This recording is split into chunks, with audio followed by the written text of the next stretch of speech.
উঠো গোপাল মুখ ধো বসে যাওয়া শোনে, সাজাইবে মা যশোদা কুমকুমে চন্দনে।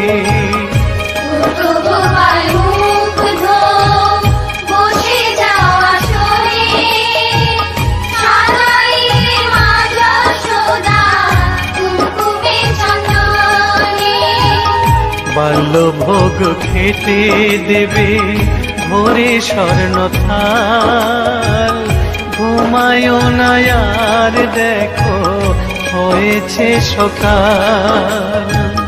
বাল্যভোগ খেতে দেবে ভোরে স্বর্ণ থাল, ঘুমায়ো না আর দেখো হয়েছে সকাল। থালাতে সাজানো